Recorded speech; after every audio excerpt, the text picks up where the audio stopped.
I wasn't supposed to be on that street. I wasn't supposed to hear what I heard. But fate has a twisted way of pulling you toward the truth when you least expect it. One detour after visiting my husband's grave led me to my son's house. Michael said he was out of town, but his car was right there in the driveway. I should have called. I should have turned around. Instead, I walked to the side window, the one near the kitchen where he used to bake cookies as a boy. That's when I heard my name. That's when I heard them. "She can't stay in that house forever," his wife hissed. "We'll make sure she's out." Then Michael said, "She won't even see it coming." My heart stopped. My own son. The boy I once carried through a storm was now plotting my erasure. But if they thought I'd vanish quietly, they were about to learn who raised who. The day had started quietly. I'd driven across town to visit Walter's grave like I did every Friday.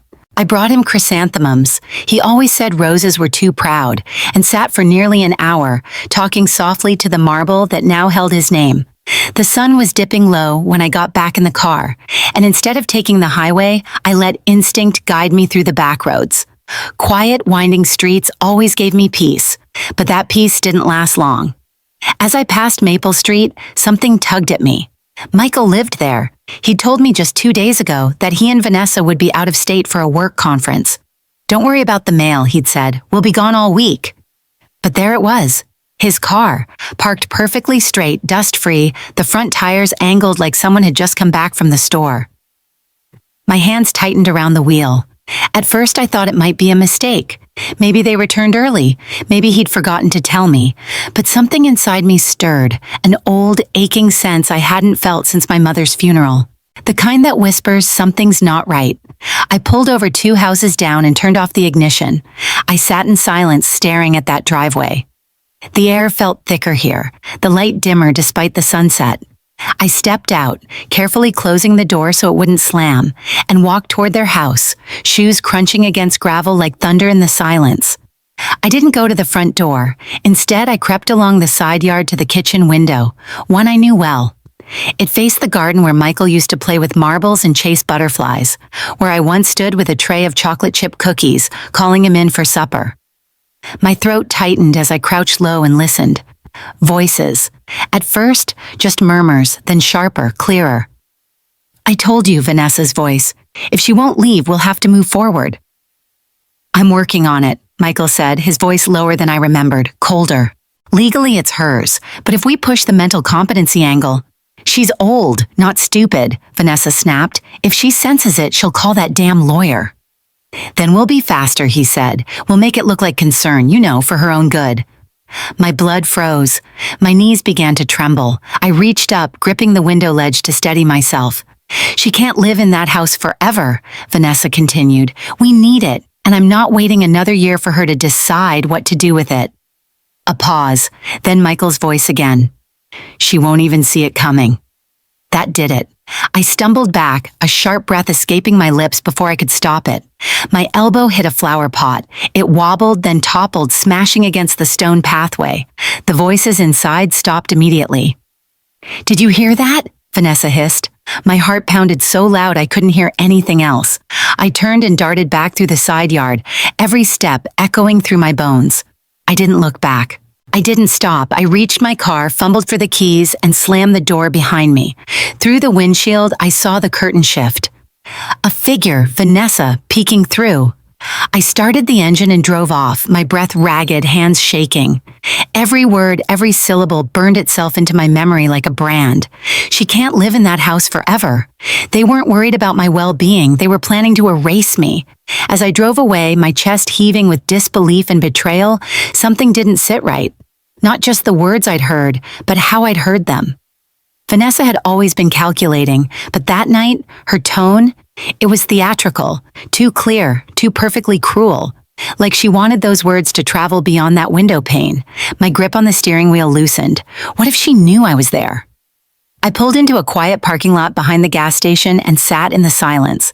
The sky had turned a bruised shade of purple, the last of the daylight slipping away. I replayed the conversation in my head. There was a rhythm to Vanessa's voice, measured, exaggerated, almost like a performance. And Michael, he hadn't questioned her volume. He hadn't once asked her to be quiet, as if they expected an audience. They wanted me to hear. The realization hit me like a second betrayal. I had raised that boy to be kind, to think for himself. Now he was a puppet, and she was pulling the strings. But I wasn't a woman who broke easily. In my glove box, I kept an old micro recorder, something Walter had given me years ago when we used to document our road trips. I hadn't used it in ages, but I checked it now. Still worked. My hands were steadier as I rewound it, slipped in a new battery from the emergency kit, and tested the microphone. Clear, crisp. I made a slow U-turn and returned to Maple Street under the cover of dusk. This time, I parked even farther down, hidden behind a large hedge of hydrangeas. My heart thudded, but not from fear, from focus. I crept back along the side of the house, my shoes muffled by the soft grass. The window was still cracked open, just like before. The voices inside were quieter now, muffled, not easily caught by ear. But that didn't matter. I bent beside the potted fern under the kitchen sill, one of Vanessa's prized arrangements, and with practiced fingers, nestled the recorder deep beneath the soil, angling the mic toward the glass. Then I covered it back with loose dirt and leaves. I stood, wiped my hands against my coat, and left. As I walked back to my car, the ache in my chest began to dull. This wasn't the time for grief. It was the time for clarity. I'd heard enough to understand that I was no longer just a mother to Michael. I was an obstacle. But now, I had proof, a plan, a way to turn their manipulation against them. I got home, locked every door, and sat in the dark kitchen with a single cup of tea. I stared at the framed photo on the mantel, our family at Michael's wedding. Walter had worn his best suit. I had worn pride. And Michael? He had smiled, not the smile of a grateful son, but of a man who already believed the world owed him more. I didn't cry. Not yet. Instead, I grabbed a yellow notepad from the drawer, the one Walter used to keep by his bedside. I wrote the date, the time, and every word I could remember from the conversation at the window. Then I wrote one sentence under it in all capital letters. They knew I was there. The next morning, I walked into the guest room, the one filled with Walter's old boxes, and pulled out the smallest one, the one labeled just in case. I hadn't opened it since he passed. Inside, nestled among his Navy medals and old tax records, was an envelope, sealed, my name in his handwriting. I didn't open it yet, but I knew this. Walter had always prepared for storms, and I was about to walk straight into one.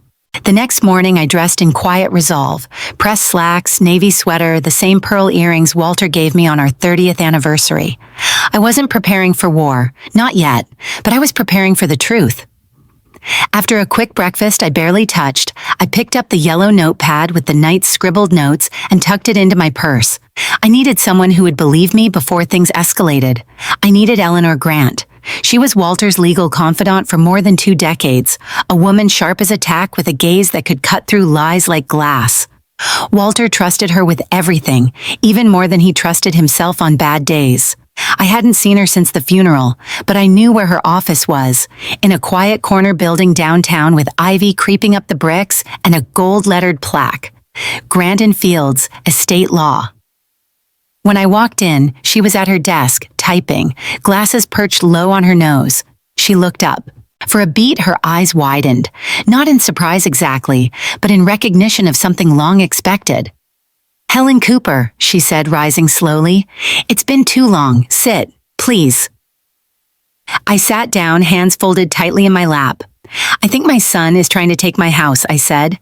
She blinked, nodded once, and then sat back down. "Tell me everything." I laid it all out, what I'd heard at the window, the odd timing of their supposed trip, Vanessa's tone, the broken flower pot, and most importantly, the unease that hadn't left me since.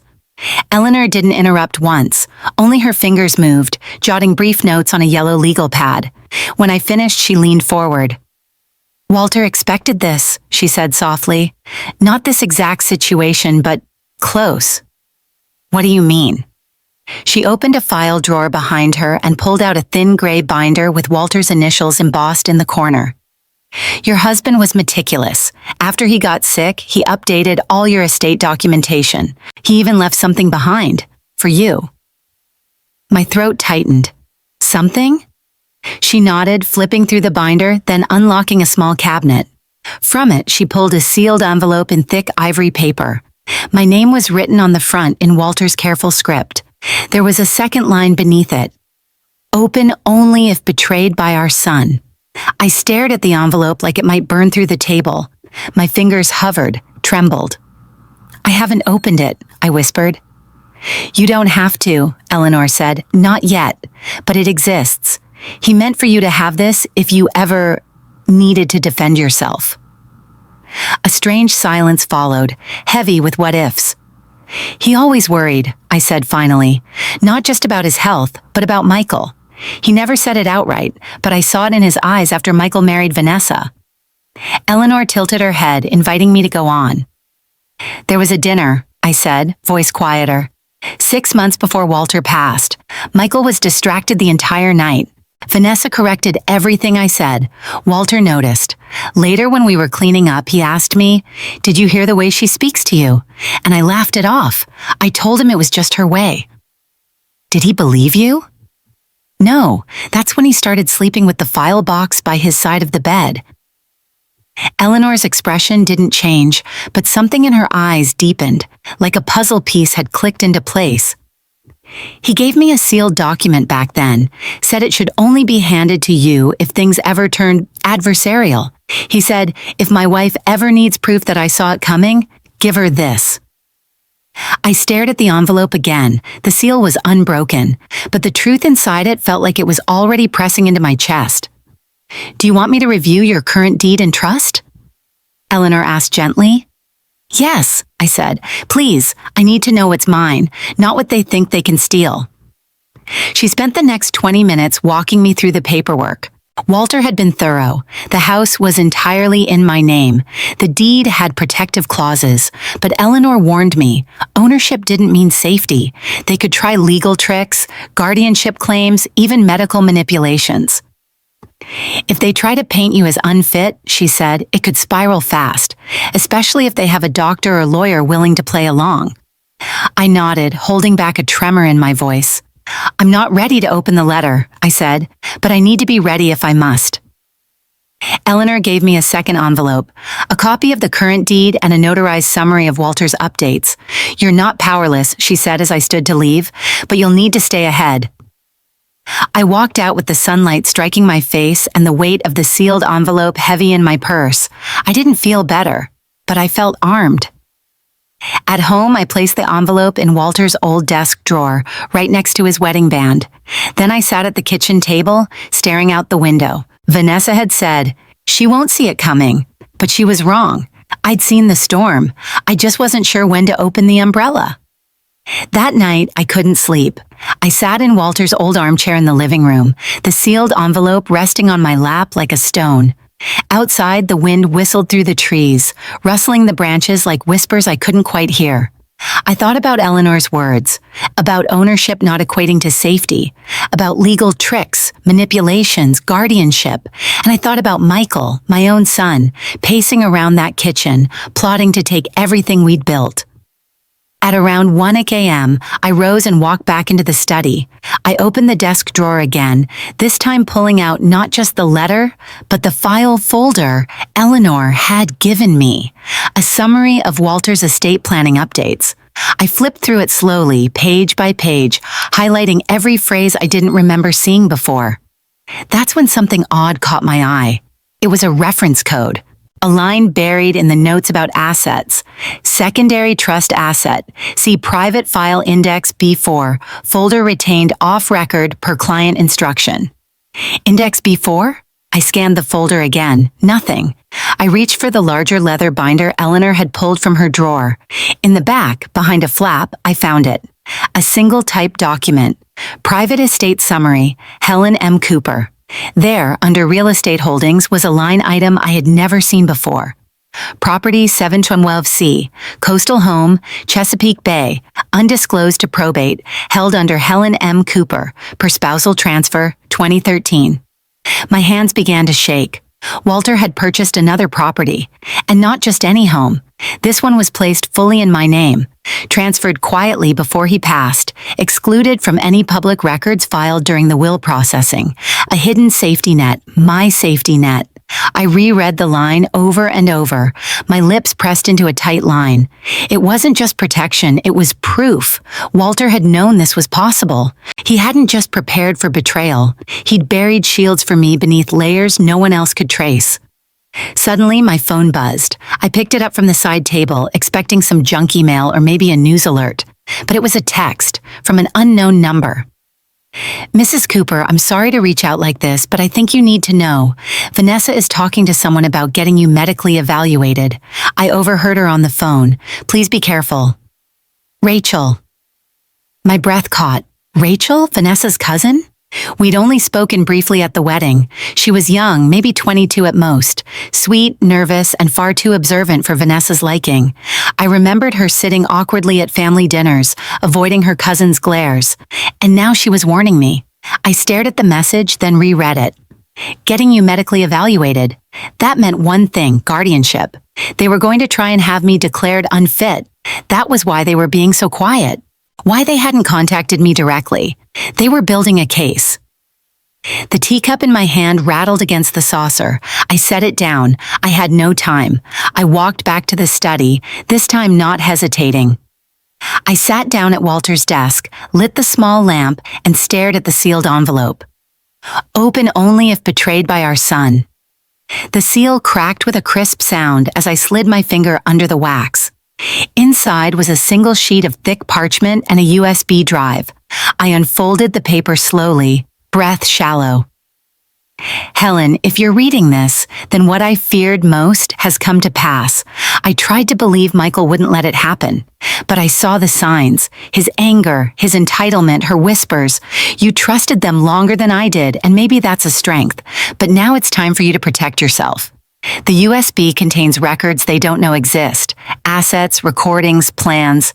I created a fallback trust, a safety clause. If Michael ever tries to take the house, the deed triggers an automatic transfer to a private holding with your name only.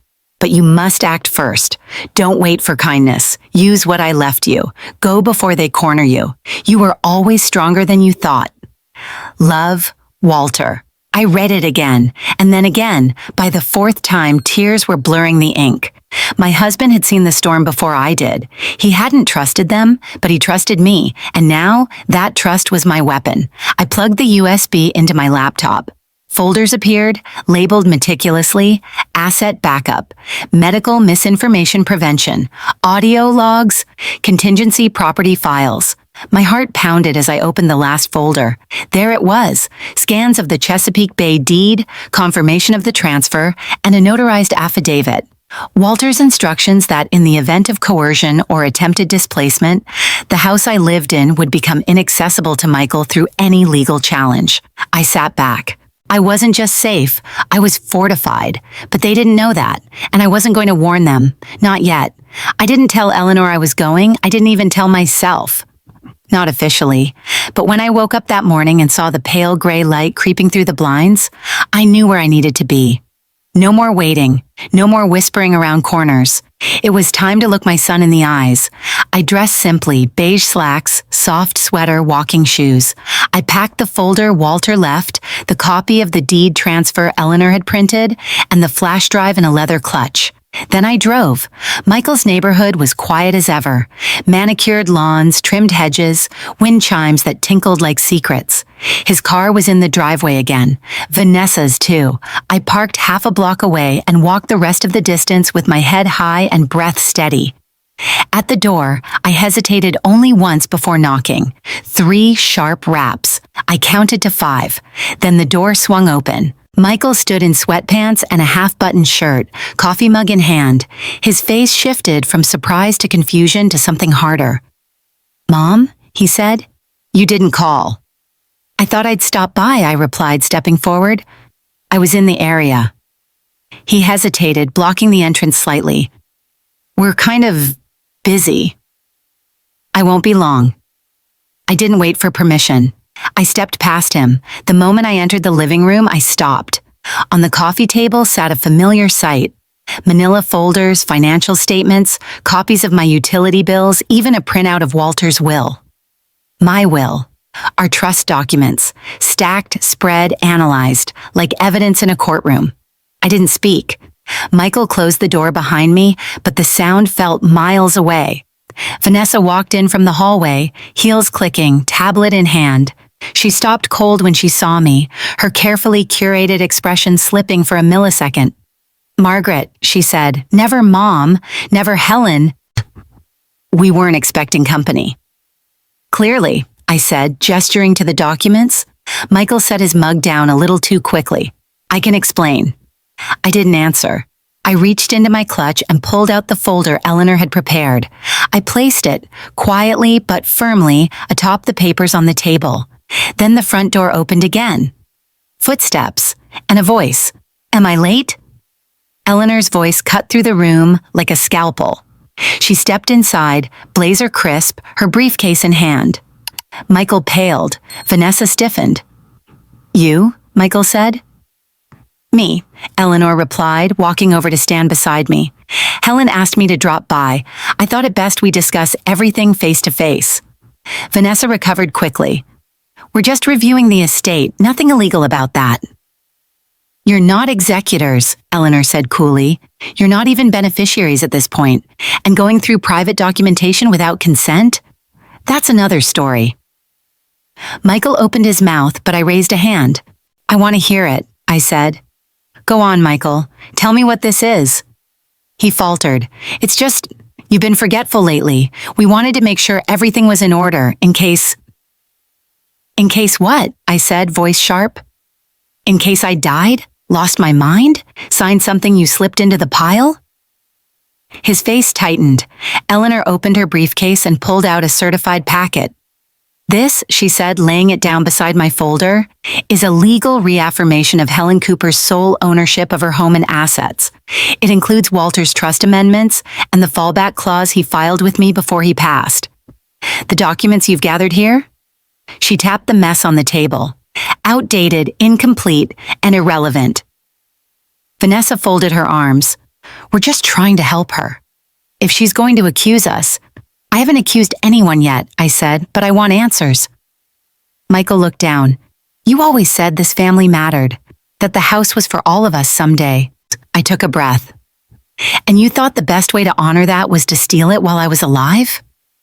He didn't answer. I turned to Eleanor. "Tell them what Walter planned." Eleanor nodded. "If Helen is threatened, pressured, or manipulated by family members regarding her assets, a protective clause triggers a full legal shield.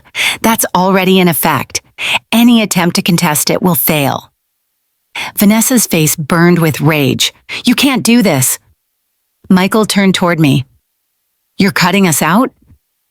"I'm protecting myself," I said, "and finishing what your father started." The silence that followed was complete. The air in the room had turned thick, so much so that even the soft tick of the clock on the wall seemed louder than breath. Michael stood frozen, his jaw clenched, but his hands twitching in ways that betrayed his panic. Vanessa had retreated a step toward the hallway, her confidence cracking at the edges. Eleanor, always composed, reached into her briefcase once more. "I wasn't going to bring this out," she said evenly, "but considering the current tone, it feels necessary." She held up a small device, silver, discreet. 5 years ago, she began, Walter came to my office. He requested a private legal recording. It was part of his personal documentation strategy. Not an official will, not a legal testament, just a spoken file. He asked that I keep it sealed unless one specific condition was met. "What condition?" Michael asked, voice strained. "That his son attempted to coerce, manipulate, or isolate his mother from her property." Michael's mouth opened, then closed. Eleanor pressed play. Walter's voice came through the speaker, older, slower, but unmistakably him. "If Helen is hearing this, I was right. I wish I weren't. But I see it coming. Michael is changing. Vanessa, she's already trying to make decisions for her. They've hinted about the house, about long-term care. I've watched him speak to her like she's someone he tolerates, not loves. I'm worried, so I'm leaving this behind. Helen, if you're listening, they're going to try to take what's yours. Don't let them." The room was deathly still. Even the refrigerator hum seemed to stop. Walter's voice continued. "I trust Eleanor. I've created protections, but if this file has been played, then you'll need more than legal forms. You'll need resolve. I never doubted your strength, Helen, just your willingness to believe people could betray you. I'm sorry, I love you. The recording ended. Vanessa's arms dropped. Michael stood motionless.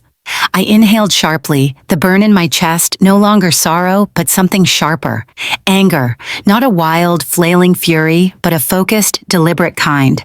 I reached into my clutch and pulled out a USB stick, the one I'd recovered from the recorder I planted by the window. I placed it on the table beside the legal folder. I have recordings too, I said quietly, from 3 nights ago. Michael blinked. You, what? I heard you, I continued, when you said I wouldn't see it coming. When Vanessa said I couldn't live there forever. You weren't whispering, you were putting on a show, one you hoped would scare me. He turned toward Vanessa. You said she left. She did, Vanessa snapped. How was I supposed to know she bugged the... I held up a hand. Don't bother. Then I pulled out my phone and tapped on an audio file. Michael's voice rang out, crisp and damning. If we play it like concern for her mental health, we can move her into assisted living and sort the paperwork quietly. Vanessa's voice followed. Just don't screw it up. 1 signature and the house is ours. I turned off the audio. My fingers were steady. My heart wasn't racing. I felt clear. You wanted me in a home, I said, a place you could manage, visit on holidays and slowly erase from the equation. Michael looked like he'd been slapped. I gave you everything, I said, rising. I sold jewelry to send you to college. I worked double shifts when Walter got sick so you wouldn't worry about tuition. And now you try to cut me out like a spoiled inheritance clause? Eleanor stepped back, letting me speak. I'm not weak. I'm not forgetful. I'm not your stepping stone to a better mortgage. Michael stepped forward, his voice trembling. Mom, please, I shook my head. You chose this. I gathered my documents and placed them carefully back into the clutch. Walter tried to prepare me. Now I'm prepared. You've crossed a line and I won't pretend it's a misunderstanding.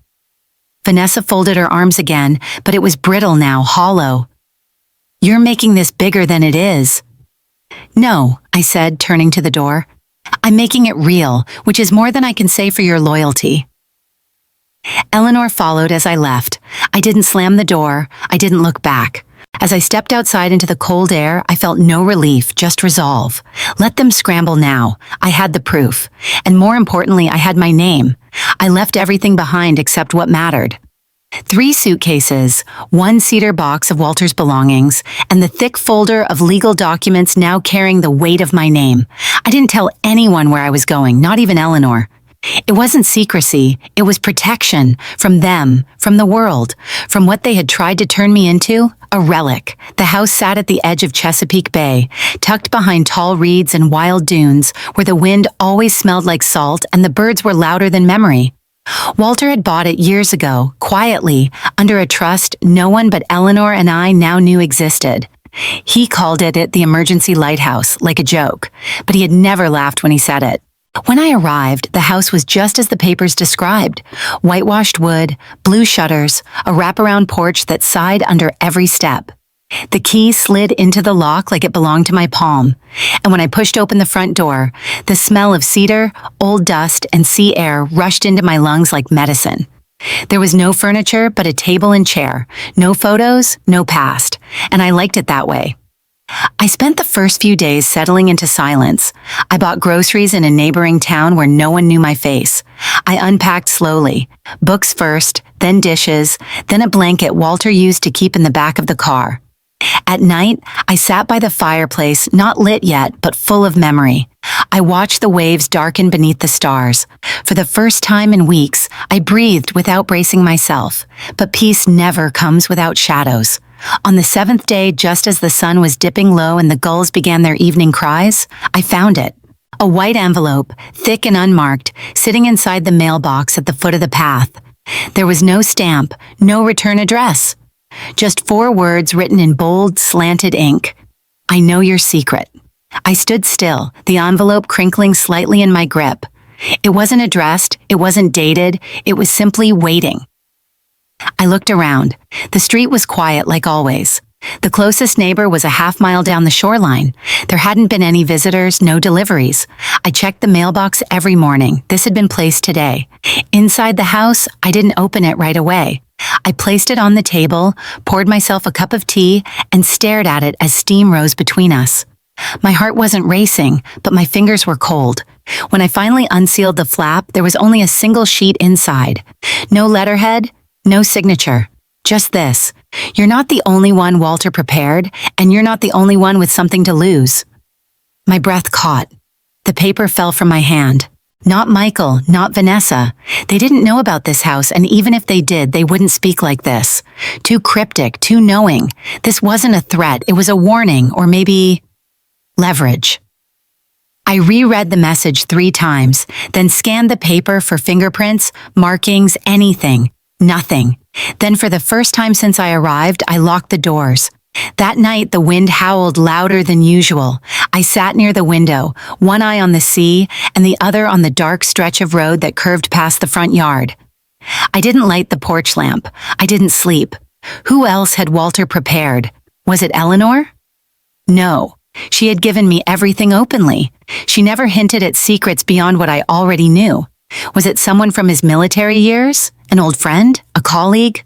Or was it someone I'd overlooked entirely? I didn't know, but I knew one thing for certain. Whatever they thought they knew, I would find out first. The morning after the envelope arrived, I woke to fog pressing against every window, like a hand trying to get in. I made coffee slowly, each movement deliberate. I hadn't slept more than an hour, my mind tangled in questions that led to more questions. The message, "You're not the only one Walter prepared," echoed like a drumbeat. I pulled out the letter again, studying every corner of the paper. Still nothing. No watermark, no stamp, no clue. But something gnawed at me. The handwriting. It was familiar, but not from my family. Not Michael, not Vanessa. Then it hit me. Marta, the housekeeper we had for nearly 10 years before Walter passed. She left, or rather was pushed out, around the time Vanessa started visiting more often. Walter never explained it, only said that Marta had seen too much. He'd been vague, and I'd let it go. But now it made sense. I went to my laptop and searched her name. Nothing at first. Then I remembered the note Walter had written in his old notebook. M. Check Cape May address file. I rifled through the USB's documents again and found a folder labeled Personal Trusted Contacts. Inside, a spreadsheet, second row, Marta Alvarez, address in Delaware, still near the coast, still close enough to reach me. My heart beat faster. She knew something, and now she was reaching out. I drafted a note, carefully worded and printed from the library in town. I mailed it using cash and a blank envelope, asking her to call me from a burner number. No details, just a time. If she trusted me, she'd respond. Back at the house, I plugged in the USB again. I hadn't explored every folder yet. There were hundreds of files, many with generic names like Meeting Record 05 or Audio Note Draft 2. One file stood out now, Family Meeting Raw Clip.mp4. I clicked, the screen lit up with a recording. Walter's home office, grainy footage. The date in the corner, 2 years before he died. The camera had been positioned discreetly, probably by Walter himself. In the frame, Michael sitting with Vanessa and me. I was speaking, softly, asking about Christmas plans. I remembered that day faintly, nothing remarkable. Until the camera caught what I had forgotten. Michael leaned over to Vanessa and whispered, "Don't worry about it. She won't remember a thing by next week. Trust me." Then he laughed. It wasn't cruel, not at first. Just smug, confident. I watched myself nod and smile, completely unaware. The video paused. I hadn't touched anything. It was a system timer, programmed to stop right there. Walter had meant for it to sting, and it did. Tears welled before I could stop them. Not from shock, but recognition. That moment, the way Michael had looked at me like I was already fading, like my memories were disposable, it pierced deeper than any courtroom document. I sat motionless for nearly an hour. But pain has a way of turning, and mine turned sharp. I opened a fresh folder on the desktop titled Strategy. Inside, I began organizing every piece of evidence, every recording, every document, every clause. I called Eleanor and left a single voicemail. It's time. I want to go public. I wasn't afraid of the fallout. I was afraid of becoming someone's shadow. And Michael, my son, had counted on that. Counted on me being too soft, too sentimental. But he forgot who raised him. The next morning, my phone rang. Blocked number, I answered. Marta? I asked, breath held. A pause, then a voice, soft but sure. Yes, I got your letter. I need to ask, was it you who left the envelope? Yes, she said. I wasn't sure you'd remember me, but Walter, he made me promise. If anything ever happened, I was to watch them. And if they crossed a line, I'd let you know. And the message? Vanessa had me fired because I saw her going through Walter's drawers the night before his seizure. I didn't say anything at the time, but I recorded her, just one clip. It's on an SD card. I can send it. My breath caught again. I believe you, I said, and I think it's time they heard you too. She gave me a P.O. box to watch, then she hung up. The fog was clearing outside. The waves were louder now. I stared at the screen still open on Walter's paused video, then to the evidence files I had built. This wasn't just self-defense anymore. It was justice, and I was ready. 3 weeks after the envelope arrived, I stood beneath the cold fluorescent lights of the county courthouse, a stack of meticulously prepared evidence clutched in my hand. Eleanor stood beside me, her tailored gray suit pressed to perfection, her eyes sharp, already 2 steps ahead of every legal curve Michael might attempt. Today wasn't a formal trial. It was a guardianship hearing, a preliminary review to assess whether Michael had grounds to contest my independence. But we both knew what it really was. War. Eleanor and her had filed everything ahead of time. Motion exhibits, notarized transcripts, the audio from the kitchen window, the video from Walter's archive, the real estate documents showing Walter's concealed gift to me, and most importantly, a signed evaluation from a licensed neuropsychologist confirming I was not only mentally sound, but demonstrating exceptional clarity and memory retention for her age. She made sure the phrase was highlighted. The council consisted of 3 members, a retired judge, a family therapist, and a legal evaluator. When I stepped into the room, I didn't feel like a mother or a widow. I felt like a witness in my own life. Michael sat across from me. Vanessa wasn't present, no doubt at home preparing their next move. Michael wore a dark blue suit and a tie I had once given him for a college internship. The irony cut deep. The council began the session formally. Michael was asked to present his concerns. He stood, his tone low and measured. I love my mother, he began, but over the past year I've noticed things. Forgetfulness, paranoia, erratic behavior. She's become isolated and distrustful. We're worried for her safety. Eleanor didn't flinch. When the counsel turned to her, she slid a flash drive across the table. We'd like to begin with 2 audio recordings, followed by video documentation, and then the psychological evaluation. The room shifted. The recordings played. Michael's voice, calm and calculating, speaking of moving me to assisted living. Vanessa's voice, sharp and impatient. She can't live there forever. Then the clip. Walter's voice. If she's hearing this, I was right. They're going to try and take what's hers. The council members didn't speak as the video ended, but something in their posture changed. Then Eleanor handed over the psychological report. My client has undergone an independent mental fitness evaluation. The results are clear. Michael shifted in his seat. Those results could have been influenced, he said. She's working with a lawyer. She's been coached. The counsel asked him for proof. Michael hesitated, then he dropped his final move. I submitted a press release this morning, he said, pulling a paper from his folder. It'll be published within the hour. My mother's condition is a public concern. Her actions have been erratic, and we believe she's being manipulated. Eleanor's jaw tightened. That's not a legal motion, she said. That's defamation. The public deserves to know, Michael replied. She's transferring assets, disappearing from her home, refusing contact. Her mental decline is obvious. Obvious? I said, rising from my chair. Or inconvenient? Michael opened his mouth, but the judge raised a hand. That's enough, the retired judge said. We'll deliberate in private. Both sides will be notified by mail and counsel. The session adjourned. Outside the courthouse, the wind had picked up. I could feel it even through my coat. Eleanor and I stood by the steps, silent. Then my phone buzzed. News alerts.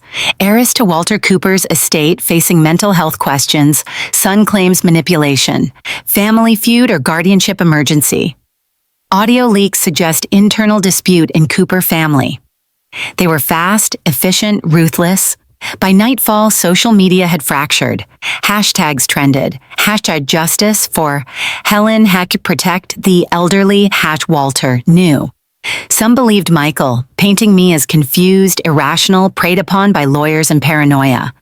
Others dissected the recordings and video, creating threads detailing Vanessa's tone, Michael's smirk, the timing of their statements. A war had started. But this time, it was out in the open, and I wasn't hiding anymore. The hearing should have ended with deliberation. Quiet, tidy. But Michael's publicity stunt changed the tide. The counsel called for an emergency follow-up, a direct confrontation, not behind closed doors this time, in a public hearing chamber with press seats open to credentialed reporters. I didn't flinch when Eleanor told me. "They're escalating to intimidate you," she warned. "Don't let them." "I won't," I said. "He doesn't know who he's up against anymore."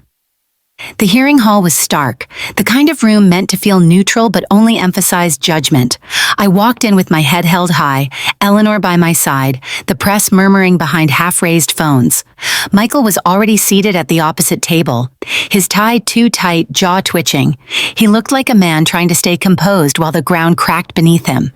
The lead judge began. "Due to public confusion and conflicting testimony, we are calling both parties for a formal review of mental capacity and estate intent. Mrs. Helen Cooper, do you consent to verbal evaluation?" I stood, gladly. "What is your understanding of today's proceedings?" "That my son wants legal power over my estate because he assumes I'm too old or too foolish to fight back." A few chuckles behind me, Eleanor didn't even blink. "And your current legal assets?" I recited them from memory. My house deed, Walter's private trust, the concealed second property, and the full list of safeguards my husband had created. I added the names of 2 witnesses to their creation and the date of each signed document. The judge nodded. Mental clarity confirmed. Then came Michael's turn. He stood, his voice less smooth than before. "She's performing. Anyone can memorize a list." "She doesn't have to memorize what she owns," Eleanor said. "She just has to know what you're trying to take." Gasps. Laughter. Then the door creaked open. A man, maybe in his late 30s, walked into the chamber and raised a hand to speak. "I've been authorized to testify," he said. "My name's Richard Cole. I'm Michael's old roommate from Penn State. We haven't spoken in years, but I saw the story online, and I have a message that may help clarify his intentions." Michael's head whipped around. "What the hell are you doing?" "Just telling the truth," Richard said. The judge motioned for him to continue. "Back in 2018, Richard said, Michael told me, word for word, my mom's house is basically mine already. She doesn't even know it, but once the will is finalized, I won't have to lift a finger. I'll inherit it. No strings." A collective murmur filled the room. He said, "She's old school, doesn't ask questions. Vanessa's helping me get ahead of it." The judge turned to Michael. "Is this true?" Michael stammered. I might have said something like that, but not seriously. We were just talking. It wasn't a plan." "You filed for legal guardianship 2 weeks later," Eleanor interjected. "You began searching for doctors who would declare your mother mentally incompetent. That's not casual conversation. That's premeditation." The judge nodded, writing furiously. An hour later, the gavel came down. Michael Cooper's petition for guardianship is denied in full. Helen Cooper is declared mentally sound and solely entitled to all protected estate properties. No appeals will be considered without new, verifiable evidence. Michael sat in stunned silence. Eleanor squeezed my hand. Outside the courtroom, reporters rushed forward. I didn't stop. I didn't need to. My silence said enough. That night, in the quiet of my coastal home, I wrote one final letter. Not to the courts, not to the media, to Michael. It was short. "Michael, your father once said the only true legacy is character. You mistook legacy for property. That's why you lost both. Enclosed is the letter your father left for you. I hope it teaches you what I no longer can. I folded Walter's original letter, the one I had saved, unopened for months, into an envelope and mailed it to Michael's last known address. He didn't reply, and that silence, for once, was enough. The weeks that followed the verdict moved slowly, like waves inching toward the shore. No longer sharp, no longer crashing, just a quiet rhythm of solitude. In the mornings, I woke to the sound of gulls and the scent of salt air. I made tea, swept the porch, listened to old records Walter used to play. There was no need to check the news. The world outside had turned away, as if exhausted by its own spectacle. And for once, I welcomed the silence. The mailbox down the road remained mostly empty. Flyers, bills, a letter from Eleanor once a week updating me on the final filings. But then, one Thursday morning, a small envelope sat at the bottom of the metal box. My name, handwritten, familiar. I didn't open it immediately. I held it in my hand the whole walk back up the path. When I finally slid the flap open, I knew before reading the first word who it was from. Michael. The letter was short. You don't understand what you've started. No greeting, no apology, just those 7 words. I stood there on the porch reading them again. You don't understand what you've started. The handwriting was hurried, messy, not the boyish loops I once helped him practice for spelling bees. This was the hand of someone who had lost something and didn't yet know how to grieve it. But he was wrong. I understood perfectly. What I had started wasn't war. It was survival. It was choosing myself after decades of putting everyone else first. After raising him, after forgiving too much. I didn't feel guilt anymore, only clarity. I didn't respond. There was nothing left to say. The boy I raised, the one who cried when he broke his arm, who hid birthday cards under my pillow, he was gone. This man, I didn't recognize him. And maybe I never would again. That evening, I burned the letter in the fireplace. The paper curled slowly, the ink turning to ash without drama. I watched until the flames died down, then closed the grate. And I slept soundly. The decision to open the bookstore came quietly. There had always been a small shop space attached to the coastal house, empty, unused, once designed for shells and trinkets. Walter had mentioned fixing it up for retirement, for something just ours. We never got that far. But now, as I stood in that dusty little room, I saw it differently. Not a souvenir shop, a sanctuary. Over the next 2 months, I scrubbed the floors, painted the walls a soft cream, and stocked the shelves with the books I kept boxed for years. Novels I loved, stories that had saved me more than once. I had the window repainted with delicate lettering in teal. Safe again. No subtitle, no grand explanation. Just the name. Locals wandered in slowly at first. Tourists stumbled across it on beach walks. Children came in for coloring books. Retired teachers returned week after week for new fiction. No one knew my story, not really, and I didn't offer it. But one day, a woman lingered by the poetry shelf, late 40s, gentle eyes. This place, she said softly, feels like something was healed here. I smiled. It was. That night, I stood behind the counter counting the day's receipts. Nothing huge, just enough to keep the lights on and the kettle full. But I didn't need more than that. The door was locked, the lights dimmed, unissimmed, and for the first time in what felt like years, I looked around and realized I had nothing left to lose. And for the first time in a long, long time, I wasn't afraid. A month after the bookstore opened, on a Tuesday morning, thick with sea mist, I found something unusual in the mailbox. Tucked between a utilities bill and a catalog was a small envelope with bright pink flowers drawn in crayon. It had no return address, but the handwriting was unmistakably childlike. Inside was a folded piece of construction paper, cut into the shape of a heart. In the center, written in large, careful letters, were the words, "Grandma, you saved me too." Below it, a stick figure of a girl holding hands with an older woman beneath a rainbow. My fingers trembled. The only person this could be from was Lily, Michael and Vanessa's daughter, my granddaughter. I hadn't seen her since the conflict exploded. Vanessa had stopped bringing her around, and Michael never let her visit on her own. But Lily remembered. She remembered me. I sat down on the porch bench, the morning breeze wrapping around my shoulders like a shawl, and let the tears fall freely. They weren't tears of grief. Not anymore. They were something else. Relief, maybe. Recognition. that I wasn't invisible to everyone, that my story had reached someone, even if she was too young to say it with full words. I didn't need to write back. Not yet. Just knowing she still thought of me, still felt the warmth we once shared, that was enough to carry me forward. Later that week, I attended a gathering hosted by the local community center.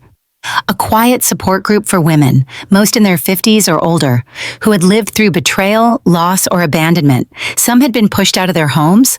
Others had fought silent battles with their children, partners, or even siblings. Everyone wore their scars like invisible medals. When it was my turn to speak, I almost declined. But then I remembered Lily's drawing, her tiny voice written in color and hope. So I stood. "My name is Helen," I began, "and I lived most of my life believing that love, especially family love, was unconditional. That if you gave enough, forgave enough, stayed silent long enough, things would work out. That people would see your worth just because you were theirs." A hush settled over the room. All eyes were on me. "I was wrong," I continued. "Love without boundaries isn't love. It's permission for others to use you, define you, erase you. I almost lost everything because I wanted to believe my son still saw me as his mother, not an obstacle. And for a while, I let him." I took a breath. But then I remembered who I am, not just a widow, not just a mother, but a woman who built a life brick by brick with integrity. I fought not to punish my son. I fought because I refused to let anyone, blood or not, write me out of my own story. The silence lingered after I sat down. Then slowly applause filled the room. Not loud, not performative, just steady, real. Afterward, several women came to hug me. One whispered, "You told my story too." Another pressed a small card into my hand. "Call me anytime. We lift each other here." I walked home that night with lighter steps, not because the past had vanished, but because I was no longer carrying it alone. In the months that followed, Safe Again became more than a bookstore. It became a haven, a reading circle, a sanctuary for women who needed a chair and a cup of tea. We didn't talk about lawsuits or sons or courts, not unless someone wanted to. We talked about strength, healing, what it means to write a new chapter when the last one ends in fire. I no longer looked over my shoulder. I no longer checked the news. I still hadn't heard from Michael, but I didn't need to. His silence no longer held power, because I had found mine. And that is not how I won, through revenge or pride. I won because I stopped asking anyone to validate my worth. I won because I remembered that a woman like me, who had built, loved, lost, and survived, never needed permission to be whole again.